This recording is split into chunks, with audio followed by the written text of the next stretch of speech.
Doctor अज़ीज़ अहमद साहब, आप एक इम्पोर्टेंट अहम शख्सियत हैं। मुझे गोरखपुर की काफ़ी अरसे से आपकी फैमिली यहाँ है, तो आप गोरखपुर के बारे में कुछ बताइए। मैंने अर्ज़ किया, गोरखपुर बिल्कुल ही स्लीपी टाउन है, नॉन इंडस्ट्रियल एरिया है। एक ज़माने तक गोरखपुर ईस्टर्न यूपी में, चूँकि देखिए गोरखपुर का मामला ये है कि लखनऊ, आज़मगढ़, बनारस, जौनपुर, ये इलाके जो थे शर्क़ी रियासत, उसके बाद ये आपका लखनऊ की अवध की रियासत और ये सारी चीज़ें थी। ये था कि इनके फॉल के बाद कुछ लोग गोरखपुर आके रहने लगे। सन 1300 के बाद से गोरखपुर में मुसलमानों की आबादियाँ कुछ थोड़ा बहुत दिखाई देती हैं और 1600-1700 के बाद से यहाँ लोगों ने आकर के आबाद होना शुरू किया। ज़मींदारी का इलाका था, ज़मींदारी ख़त्म हुई तो जाहिर है कि जो ज़मींदारों का हाल था वो यहाँ पे हुआ। यहाँ की सबसे बड़ी इंडस्ट्री जो है वो है यहाँ की बुनकर इंडस्ट्री। बुनकरों का काम ये था कि यहाँ पर वो कपड़े बुना करते थे और यहाँ से और नेपाल तक डिज़ाइनदार कपड़े, यानी ऐसे कपड़े जिनमें वो जैसे नेपाली टोपियाँ वगैरह जो होती हैं उनके ऊपर कोई डिज़ाइनें बनी रहती हैं, ये लोकली जैकार्ड में बना लेते थे, अपना जैकार्ड बनाते थे और उससे डिज़ाइनिंग कर लिया करते थे। लेकिन धीरे धीरे ये काम ख़त्म इसलिए होता गया कि गवर्नमेंट ने कुछ अपने प्लान्स एंड प्रोग्राम्स बनाए यहाँ पे। साड़ी, कुछ जनता साड़ी और चादर और इस किस्म के प्रोजेक्ट्स एंड प्रोग्राम्स इससे पहले जो हुकूमत थी, कांग्रेस की हुकूमत जब हुआ करती थी तब उन्होंने बनाया था। कुछ सूती मिलें उन्होंने खोली, उसके बाद फिर उन्होंने यूपी को एक चीज़ किया था, यूपी कोऑपरेटिव की वो खोली थी ओपनिंग्स, जहाँ इनका माल रखा जाता था और बिकता था और इनकी कोऑपरेटिव्स हुआ करती थी। लेकिन ये कि वो बदयानती की वजह से वो ख़त्म हो गया। कुछ इन लोगों की अपनी गलती थी और कुछ गवर्नमेंट के जाने के बाद से अब 22-23 सूती मिलें बंद हो गई, तो इनकी सप्लाई मारवाड़ियों ने करना शुरू की। तो अब वो कहते हैं ना कि गई गई शाही रही अब ज़ख्म खारी, हमारी चाराजू सरमायादारी, लहू लेती है तब देती है मरहम। तो वो तौल के सूद दे देते हैं और उसको 5% उलझावे का उसमें काट लेते हैं और उस सूद की तौल के हिसाब से बुनाई की वो मजदूरी दे देते हैं। और अब उस बुनाई में छोटा बच्चा भी शामिल है, सूद धोने के लिए, उस पर पानी ही डालने के लिए, घर की औरतें जो हैं वो काटने के लिए या वो उसकी नलकी बनाने के लिए, और ये अपना उसको हैंडलूम और पावरलूम पे चलाने के लिए ये सिलसिला रह गया है। और वही एक मुसलमानों के लिए यहाँ इंडस्ट्री है। बाकी लोग जो है अपना, अब चूँकि जो हालात हैं उनसे मुसलमान बहुत ज़्यादा खुश तो नहीं है और बददिल भी हैं और उनको नौकरियाँ भी बड़ी मुश्किल से मिलती हैं। कोई ज़रूरी नहीं मुसलमान होने की वजह से उनको न मिले, वैसे भी नौकरियों का अकाल है। और हमारे और आपके पास भी यही प्रॉब्लम है कि हम चाहेंगे कि हमारा अपना बच्चा हो जाए। ये सारी चीज़ें भी है, प्लस जो मुसलमानों के लिए गवर्नमेंट के प्रोग्राम्स बन रहे हैं वो भी अच्छी तरह से नश्र नहीं हो रहे हैं। अब उसमें देखिए दो चीज़ें हैं। एक तो मुसलमानों में ये सिलसिला हमेशा से रहा है, जने कब से रहा है कि ला के घर पे दे जाओ। मतलब जो प्रोग्राम्स हैं, जो प्रोजेक्ट्स हैं, उसमें बहुत से मौलवी साहिबान को मैंने देखा, बहुत से मुसलमानों को मैंने देखा कि वो माइनॉरिटी दफ्तर चले जाते हैं, वहाँ से प्रोजेक्ट्स मालूम कर लेते हैं, अपने काम का फ़ायदा उठा लेते हैं और उसके बाद वो घर चले जाते हैं। आम मुसलमान को नहीं पता चल पाता है। 15 सूत्री कार्यक्रम था, प्राइम मिनिस्टर्स 15 पॉइंट प्रोग्राम, फिर नया प्राइम मिनिस्टर्स 15 पॉइंट प्रोग्राम आया, इसकी कॉपीज़ करवाई मैंने, हज़ारों इसके पैम्फलेट्स बनवाए, जुमे को मसाजिद में बांटे, लोगों से कहा कि इससे फ़ायदा उठाने की कोशिश करें। मैट्रिक के लिए, प्री मैट्रिक के लिए जो वो आती है, post matric, pre matric, merit cum means, ये सारी जो मिलती हैं, वजीफ़े मिलते हैं, इनके लिए कोशिश की।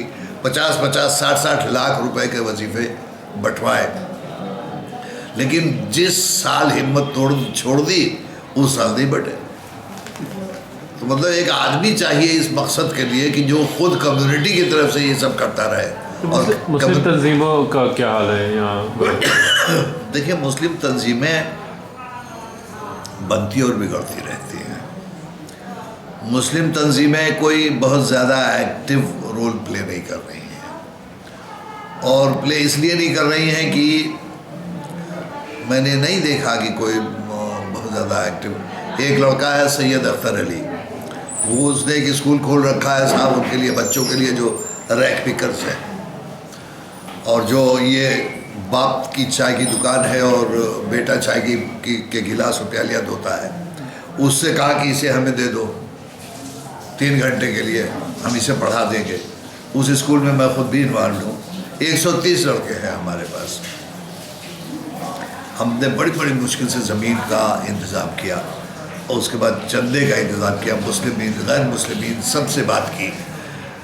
हमारा मंशा ये था कि वहाँ जाहिर है 90% नहीं बल्कि 99% मुसलमान बच्चे हैं और बच्चे और बच्चियाँ हैं। हमने कोई शर्त नहीं लगाई थी, लेकिन इलाका ऐसा है और इस जगह का है कि हमको वहाँ माइनॉरिटी के बच्चे मिलते ही। दूसरे जब हम गरीबों में ढूंढने चलते हैं और इस तरह के इलाकों में तो मुसलमान ही मिलते भी हैं। अब दलित कम हो गए हैं, मुसलमान उस रेशियो में ज़्यादा है। तो आप ये समझें कि अब हम हाथ फैलाए घूम रहे हैं। हमें उस स्कूल में उनको बनाना है, उसके लिए हमें पैसे चाहिए। कुछ गैर मुस्लिमीन ने दे रखे हैं, मुसलमान लोगों ने भी कुछ तो ज़रूर दिया है, लेकिन हमको जिन लोगों से बड़ी बड़ी उम्मीदें थी, जो बड़े बड़े इंडस्ट्रियलिस्ट हो गए हैं, बिजनेसमैन हो गए हैं,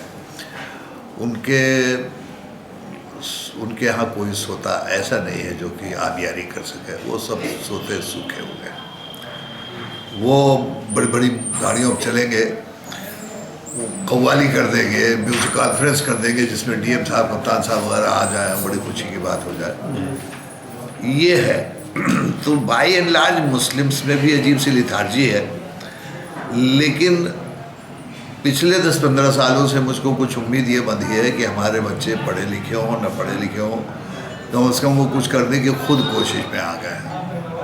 अब हमारे यहाँ जब से नेपाल का कुर्ब है हमारा, यहाँ वहाँ से सिल्क और वहाँ से कैसेट्स और वहाँ से इस किस्म की चीज़ें बहुत आया करती है। आज भी पाउडर वगैरह और सिल्क की, वो उस तरह की सिल्क जो कि बनारस वगैरह में जाके बिकती है और इस्तेमाल होती है, उसका काम भी बहुत होता था। लेकिन अब वो ओपन हो गया, लिहाजा बेईमानी करना नहीं है। वरना वो काम भी कर लिया करते थे यार लोग, इसलिए कर लेते थे कि जब लोन नहीं मिल रहा है। मैं खुद DLRC की मीटिंग में बैठा हुआ हूँ और मैंने देखा है, मैंने ये खुद अपने कानों से सुना है, जो मैनेजर्स हैं हमारे, उनको ये कहते हुए कि मुस्लिम्स को लोन हम नहीं देंगे, इसलिए कि हमको रिटर्न नहीं होता है हमारा। वो उसको भी नहीं देने को तैयार हैं जो मैंने शेड्यूल कास्ट को। और ये कौन लोग हैं? जो लीड बैंक ऑफिसर्स हैं। लीड बैंक वो है जिसको गवर्नमेंट खुद बनाती है अपने प्रोजेक्ट्स एंड प्रोग्राम्स के लिए। हमारे यहाँ गोरखपुर में स्टेट बैंक है, उसके लीड बैंक ऑफिसर्स हैं, लेकिन they are not ready for that. वो तैयार नहीं है वो करने के लिए। तो अब वो लड़की क्या करेगी? तो आपको लगता है रिजर्वेशन जो मुसलमानों को देने की बात हो रही है, उससे कुछ फ़ायदा होगा? बेशक फ़ायदा होगा, बहुत फ़ायदा होगा। किस तरह? हमें गवर्नमेंट के हर प्रोजेक्ट और हर प्रोग्राम में हर सूरत से शामिल होना है, और रिजर्वेशन भी उसका एक हिस्सा है। अगर बैकवर्ड्स के लिए रिजर्वेशन किया गया है तो क्यों नहीं हमारे बैकवर्ड्स को रिजर्वेशन मिले? मामला ये होता है कि जब किसी यादव की हुकूमत होती है तो 26% में से 25% उसका हिस्सा हो जाता है। जब किसी कुर्मी की होती है, जब किसी लोध की होती है तो उसका हो जाता है। कल्याण सिंह है, मुलायम सिंह है, मैं बिल्कुल मतलब सीधी बात है। तो अब ऐसे हालात में हमारा कहीं हिस्सा रह ही नहीं जाता है। तो हमारी जो डिमांड है कोटे की, कि विद इन रिजर्वेशन हमारा हमको कोटा मिलना चाहिए, तो वो हमें मिलना चाहिए, इसलिए कि हमारे लोग कहाँ जाएंगे जो पढ़े लिखे नहीं हैं। दूसरी चीज़ जो है वो ये है कि हमको ज़रूरत है हर लेवल के ऊपर, यानी जहाँ पॉलिसी बनाई जाती है वहाँ भी हमारा होना ज़रूरी है। जहाँ हमारे रिप्रेजेंटेटिव्स होते हैं जो सवाल जवाब करते हैं, पार्लियामेंट है, असेंबली है, यहाँ हमारा होना ज़रूरी है। और जहाँ हमारे बचाव का भी मामला होता है, पुलिस और पैरामिलिट्री सर्विसेज, यहाँ भी हमारा होना ज़रूरी है। और इन सब जगहों के ऊपर हमें रखने के लिए यकीनन थोड़ा बहुत तकल्लुफ़ होता है। वो लोग जो कि यहाँ आते हैं और जो भर्ती करते हैं, इसलिए मैंने प्री रिक्रूटमेंट ट्रेनिंग का भी काम किया है।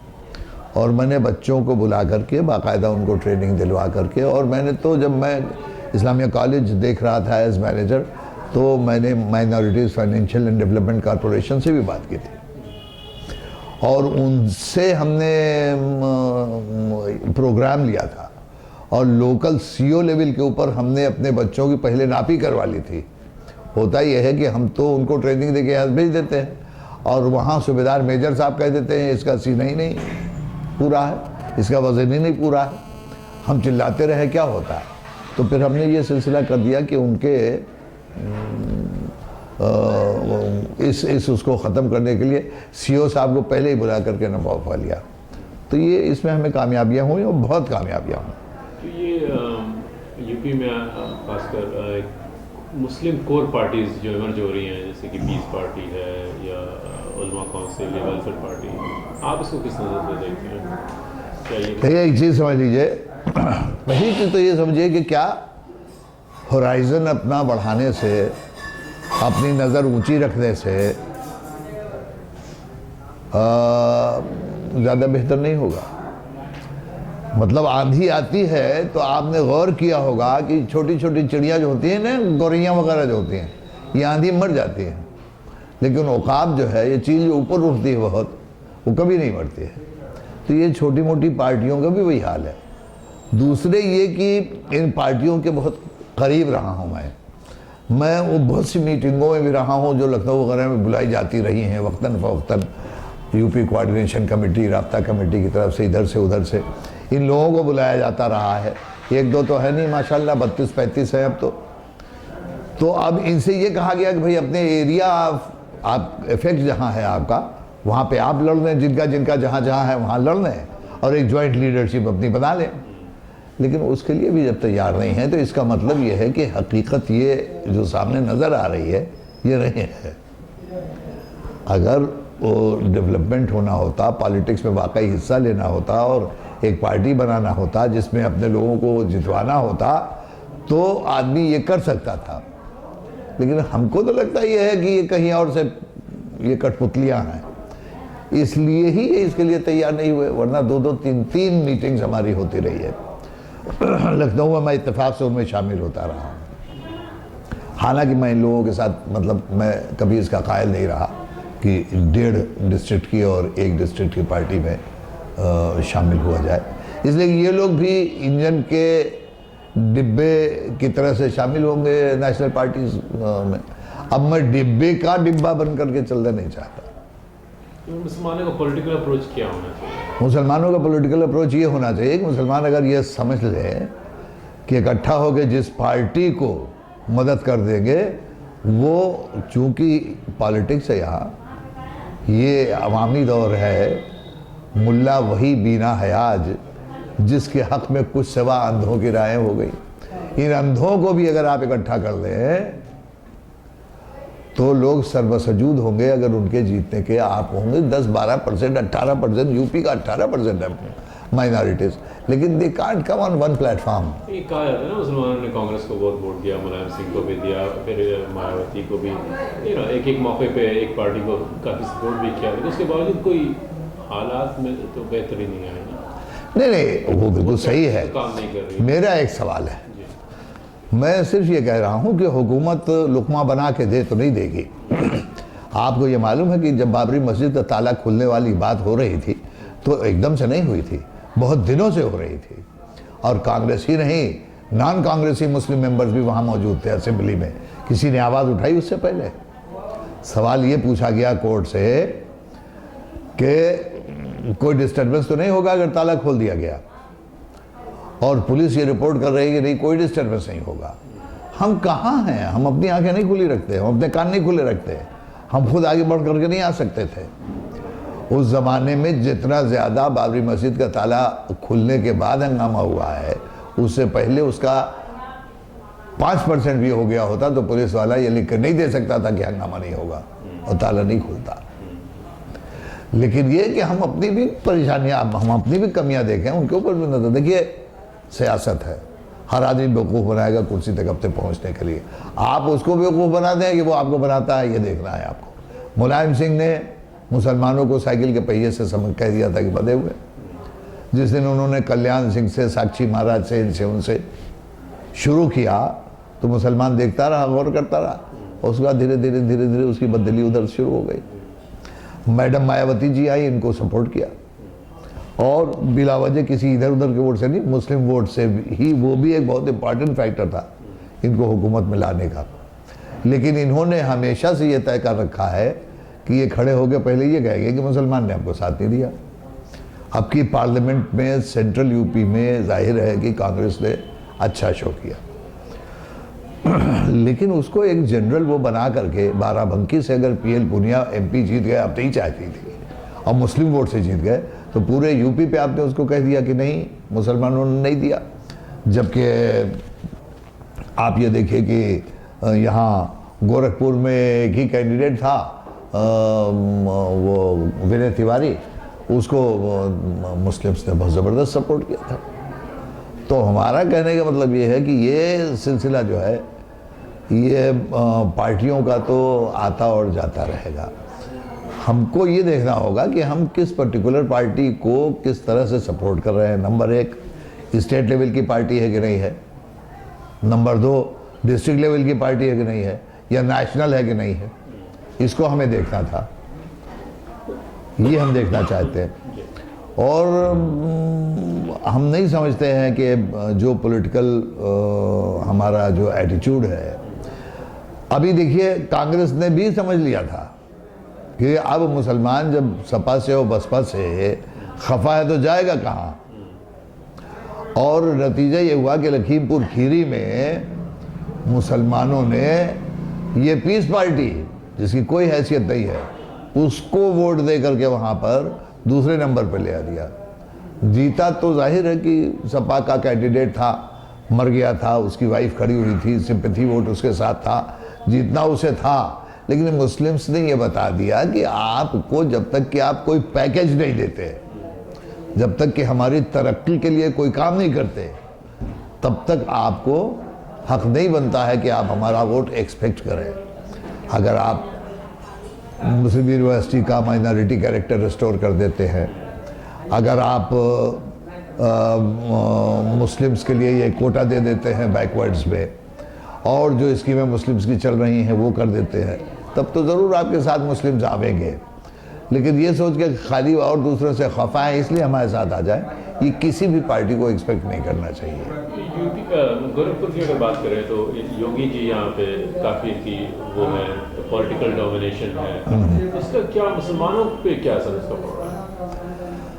बददिली बढ़ रही है, खुद को डरा हुआ सहमा मुसलमानों में बददिली बढ़ रही है। एक ही आध लोग हैं जो कुछ बोलते बोलते रहते हैं, और जाहिर है वो बोलते, वो सड़क पे नारे तकबीर नहीं लगाते हैं। वो जो सड़क पे नारे तकबीर लगाते हैं वो तो उनके हाथ को मजबूत करते हैं। और लेकिन उन बेइंतहा अफसोस इस बात का है कि कम्युनलिज्म जो है वो हिंदुओं में बहुत बढ़ रही है, और पढ़े लिखे हिंदुओं में और ज़्यादा बढ़ रही है। क्यों बढ़ रही है ये मेरी समझ में नहीं आया। जिस तरह के लोग दिल्ली में ये अन्ना के जलसे में मौजूद थे, वो सब आरएसएस के ज़रिए लाए गए थे, ऑर्गेनाइज किए गए थे। आज बात साफ सामने आ गई। आज उन्होंने कह दिया कि भाई हम एनडीए का सपोर्ट करेंगे और यूनाइटेड ये जो प्रोग्रेसिव अलायंस है इसके खिलाफ काम करेंगे। तो हमारा अपना सोचना ये है कि मुस्लिम्स एज सच जो है उनको कम्युनल पॉलिटिक्स से अलग रहना चाहिए। मुस्लिम्स को अपनी जिस तरह की पार्टियां बना रहे हैं वो पार्टियां बनाना छोड़ देना चाहिए। अगर वो उन पार्टियों को बनाना छोड़ देते हैं तो ये मैं आपको बता दूं कि बीजेपी को कोई पूछने वाला नहीं होगा। हमारी सबसे बड़ी खराबी जो है वो ये है कि हमने खुद ही तो सारे सवाल शुरू कर दिए। माइनॉरिटी में रहते हुए हमने कम्युनल क्वेश्चंस खड़े करने शुरू कर दिए। उसकी वजह से हिंदू रीऑर्गेनाइज होने लगा और 10% हिंदू भी रीऑर्गेनाइज हो जाएगा। तो मतलब मेरे कहने का ये है कि अगर तरबूज के 4 टुकड़े कर दिए जाए तब भी वो अमरूद से बड़ा है, और हम अमरूद के 4 टुकड़े कर रहे हैं और उम्मीद ये रखते हैं कि हम बड़े कामयाब हैं। और तकरीर इस कदर करते हैं कि मत पूछिए। बहुत बहुत शुक्रिया डॉक्टर साहब।